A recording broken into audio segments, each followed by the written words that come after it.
Okay, we in the International Studies program like to think of ourselves as creative, and when I saw Andy's bio available on the Woodrow Wilson visitors list, it seemed to me that we had a great chance to bring somebody in who could do two things. Obviously, the main thing that he does is talk about what is creativity and how to cultivate that process in people.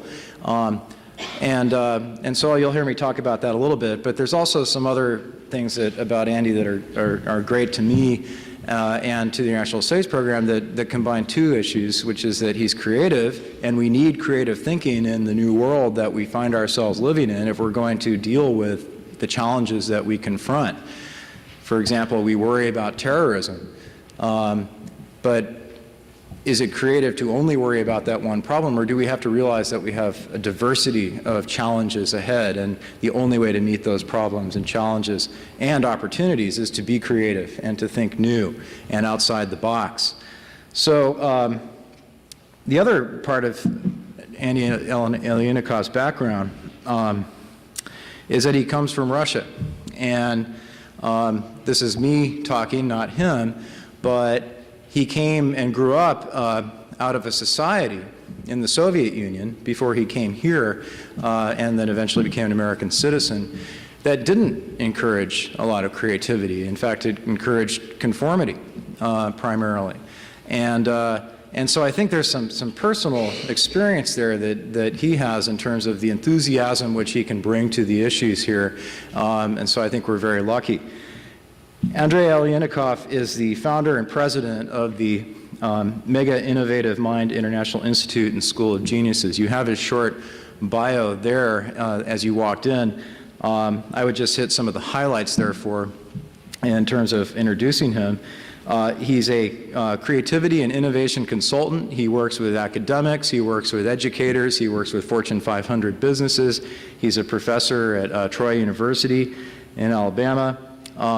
He is also a graduate with his PhD from the Moscow Military University. He has worked to found new approaches to sciences, something called novology, the science of newness, and creative linguistics. He's been a candidate and nominee for the President's National Medal of Science. He has the designer of Creology and Genius Education Methodology, and he's most recently been the winner of the 2003 Outstanding Educator Award for Innovative and Creative Teaching from the Academy of Educational Leadership. He is the author most recently, he's the author of 100 books and articles on innovation, creativity, and language. Most recently, MegaCreativity, 5 Steps to Thinking Like a Genius. Being a professor, I'm quite certain I've already accomplished all 5 steps. But since I'm on leave, I get to think about it privately. So what I'll do is give you the floor, and we'll have about 45 minutes of a presentation. We'll have some discussion up until about 9 o'clock, and then we'll be done shortly thereabouts. So on behalf of the International Studies Program, the National Colloquium, I'd like to welcome Andrei Aleinikov. Thank you.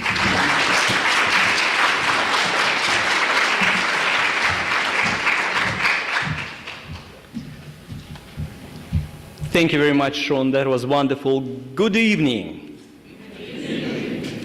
I see some of my students there showing a little bit more activity than all the other audiences here. They just showed it like with their hands. They said good evening a little bit differently. We'll work on this later. First of all, I wanted to say a lot of thanks to Sean Kay, to Dr. Sean Kay, for arranging this all. I think that was genius type of work. You know, thousands of emails, making topics for me, because he said, Andy, will it suit? Yeah, sure it will. That's a good topic. I wanted to give thanks to the leadership of this university and definitely to the Woodrow Wilson National Fellowship Foundation. Also, a lot of thanks to students and professors of this university. I worked with several groups now, and John was awesome with his group. Barbara was just amazing. Sherry, beautiful students, wonderful young minds, absolutely open. it was a pleasure. We work with adult students in our university, so they are they're called non-traditional students. And here is young kids with open minds, absolutely happy to do something original. I like that. So we will use your power, ladies and gentlemen. We need you. Just now, I am in front of the challenge. Big challenge, have to tell you. I did it in 5 days. I did it in 3 days. I did it in 2 days. Once I was asked to do it in 1 day. Now I was asked to do it in 45 minutes to take you to the level where normally people go in 5 days. It's amazingly difficult. That's why I need your cooperation, because it will be very strange, very different, and I need to know that you are ready for difficulties. Are you? Yes. Well, I hear this yes, yes, but there is, silent wing here. I want it loud and clear. Are you ready for difficulties? Yes. Yeah, now it's much better.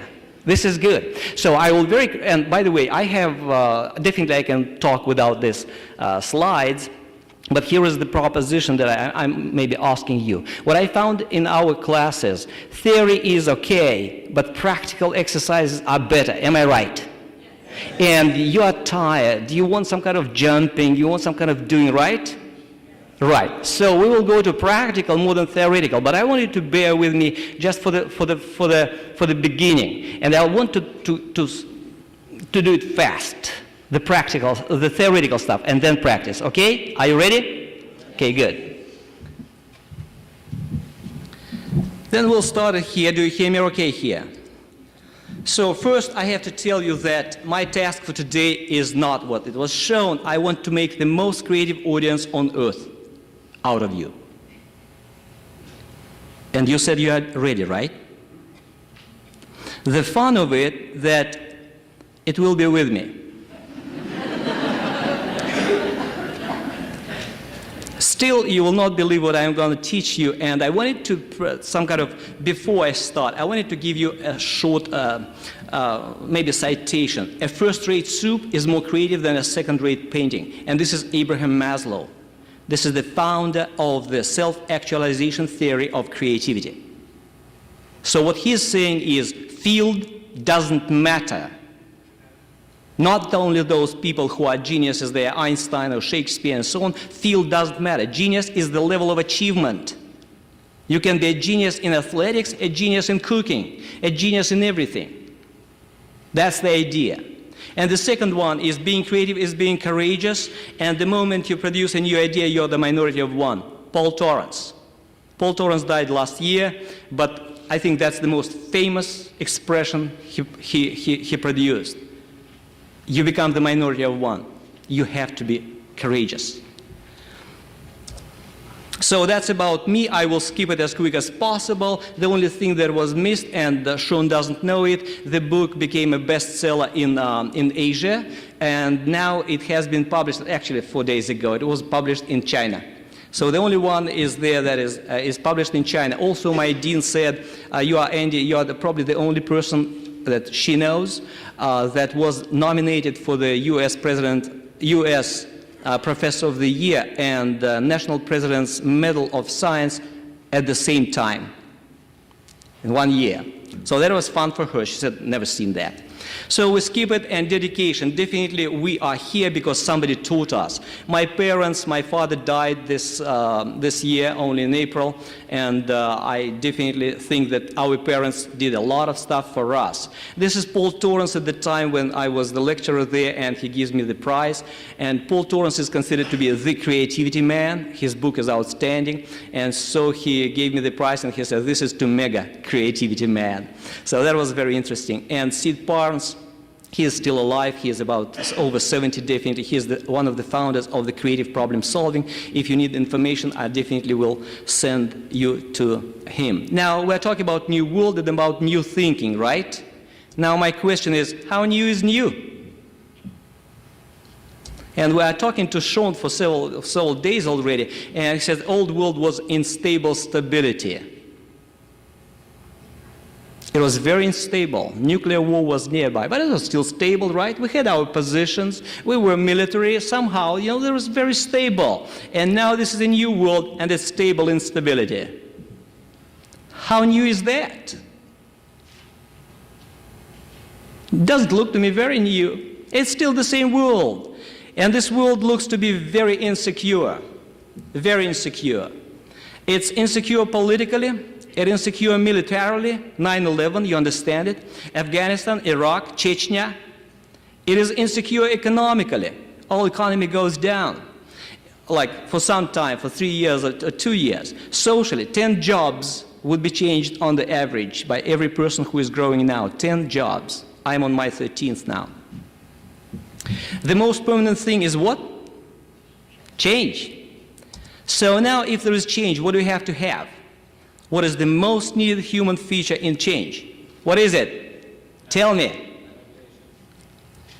The most needed thing if this is the change situation.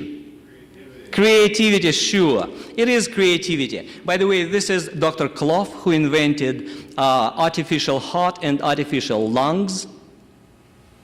I talked to him and he said, would you like to see my lungs?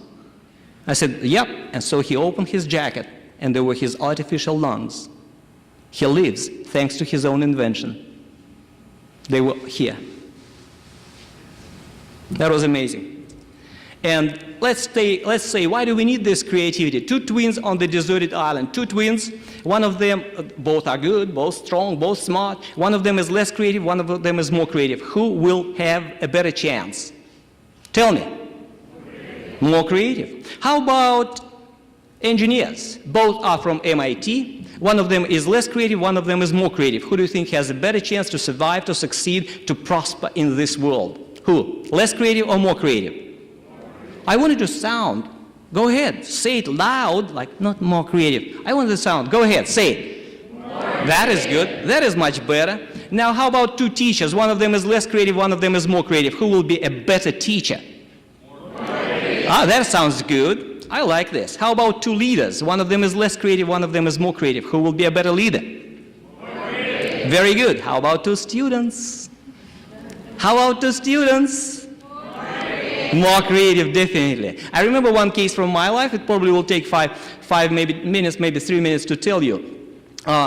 There was pedagogy, education, exam. And I come to take exam because you talk to the professor face to face. And the professor says, where is your diary? My diary, I say. I forgot absolutely. During the summertime, I had to write my pedagogical educational diary as a teacher working with students. And I forgot it. So I say, sorry, sir, I forgot it at home. He said, okay, I'm still taking the exam, so you have 2 hours to bring it back. What do you think I do? I go down to the first floor, buy an exercise book, like a notebook, and begin to create my diary. When I create my diary with poetry, with notes, then what I do, I put sweat on it. But I ran 3 or 4 fives down, to make sweaty. So I put my sweat on it. Then I put it on the floor. I make it like this, I make a big diary. Then I put some poetry inside. I make it dark. I actually take some dust from the floor and I make it like this also because it was supposed to be in my... I make the corners dilapidated and dog-eared because it was supposed to be in my... And so I bring this, in 2 hours, I bring this absolutely sweaty and bring this diary to the teacher. And professor looked at it, took it, and then at the end of the ceremony, when he was talking about good students and creative students, he said, that was the best diary I've ever seen. I see how the student was really poetic with his education. He was suffering. He was making these notes about his students and so on. And I think, that was 2 hours of work. That was pretty much acceleration. I accelerated this creative diary. So students must be creative. Sorry for this, dear professors. Students must be creative. I know this. So let's go to the next one. Dimensions of creativity. I like the title of your series. That is so good. Dimensions. Let's go to dimensions. Meta title of this series is perfect, I think. Anybody can talk about anything. Anybody. We are somehow related to creativity in any case. So this is Paul Torrance. Paul Torrance is introduced the so-called rate of creativity. How creative are you? That is to say, how many new original ideas you can generate. That was Paul Torrance. So in his dimensions, you are either low creative or highly creative. That is it. That's a vertical dimension. Styles of creativity, how are you creative? That's a little bit different. That's how adaptive or innovative your ideas are. That's Michael Curtin. Paul Torrance is American, and Michael Curtin is a Brit. We argue with Michael Curtin all the time. He says one thing, I say another thing. He doesn't like me, I don't like him. But we're still surviving in this creativity world. So Paul Torrance is vertical. Michael Curtin is horizontal. So if you create 10 ideas, that's good. If you create 25 ideas, you are better on the Paul Torrance scale. If you create 100, that's even better. In Michael Curtin's situation, that's how adaptive. For example, it's the style of creative problem solving. For example, some people are adapters.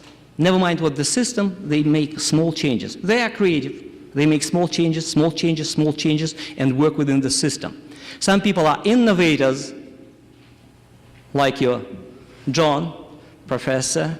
So they are innovators. They just break the system and go out of it. That's called innovator in Michael Curtin's system. I disagree with it, but it's okay for you now. Measuring creativity. Actually, Paul Torrance measures abilities. He says that child is able, that adult is able. He doesn't measure real creativity, but abilities. And if the child was in bad mood, the child may be considered less creative. Curtin measures preferences. He says you prefer to solve problems adaptively, you prefer to solve problems innovatively. Like, let me give you a small example. I travel, so I come out of the airport and there is a taxi, a van driver takes my luggage and I'm the lost in the van. I like limousines more, but I'm the lost in the van this time, and he tries to put my luggage in this back place. He puts it, the moment he wants to close the car, it falls. He opens it again, he begins to put it again. The moment he wants to close it, it falls. It happens 3 times or 4 times, and I'm standing there and thinking, that's a real adapter. He is just adapting to the situation. He got accustomed to it. I said, sir, can I take this luggage and bring it with me because I'm the lost? I can sit there and just keep the luggage with me. He said, no, no, no, that's not allowed, no, no. So adapters dislike innovators. Innovators dislike adapters. If you have 10 points of difference on the scale, you have a conflict. If you have 20, you have war. And sometimes a husband and a wife, one of them is innovative, one of them is adaptive, and they just maybe arguing all the time, not knowing this. So Curtin measures preferences. I say none of them measures efficiency of the human mind, efficiency of creativity. So I say that's a niche for me. And I introduce a new unit. You already understood that I am very modest, right? You already understood that.